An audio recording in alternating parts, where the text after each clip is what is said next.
ସକାଳୁ ସକାଳୁ କେରାଣ୍ଡି ମାଛ ନେଇକିରି ଆସିଛି। ମହୁରାଳି ବି ତାର ଅଧିକ ଅଛି, କେରାଣ୍ଡି କମ ଅଛି।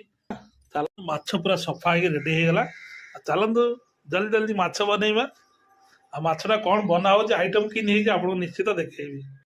ମାଛ ତେଲରେ ପୁରା ଫ୍ରାଏ କରିକି ରେଡି କରି ରଖା ହେଇଯାଇଛି। ଦେଖନ୍ତୁ ସାଙ୍ଗମାନେ, ଯୋଉ ମାଛ ଆମର ସଫା କରି ରଖିଥିଲା ରେଡି ହେଇଯାଇଛି ତରକାରୀ।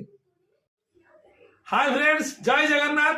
ଆଜି ଗୋଟେ ନୂଆ ଥାଳି ନେଇ ଆସିଛି। ସକାଳେ ଆପଣଙ୍କୁ ଦେଖେଇଥିଲି ଛୋଟ ମାଛ ଆଣିଥିଲି। ଦେଖନ୍ତୁ ଆଜି ଆମର ଛୋଟ ମାଛ ତରକାରୀ ହେଇଛି, କେତେ ଟେଷ୍ଟି ବଢିଆ ହେଇଛି। ତା ସାଙ୍ଗରେ ଡାଲି ଆଉ ଭାତ। ଭାତ ମୋର 4 ପ୍ଲେଟ୍ ଆଉ ଘଣ୍ଟା ଘଣ୍ଟି ତରକାରୀ।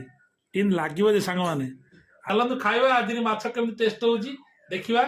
ଆଉ ଛୋଟ ମାଛ ଖାଇଲେ ଦେହକୁ ଭଲ ରହେ, ଆଖିକି ଭଲ ଦିଶେ।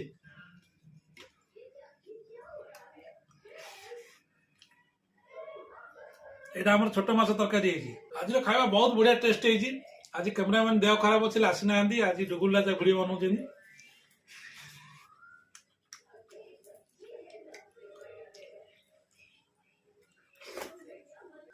ଆଜିର ଭିଡିଓ ଆପଣମାନଙ୍କୁ ଦେଖି ବହୁତ ଖୁସି ଲାଗିବ। ଆଜି ଭିଡିଓ ବହୁତ ବଢିଆ ହେଇଛି। ଖାଇବାଟି ବି ଆଜି ବହୁତ ଟେଷ୍ଟ ହେଇଛି। ନିହାତି ଆଜି ଡଲି କିଚେନରେ ଆସିଛି। ଭଲ ଲାଗି ଲାଇକ୍ କମେଣ୍ଟ କରିବେ।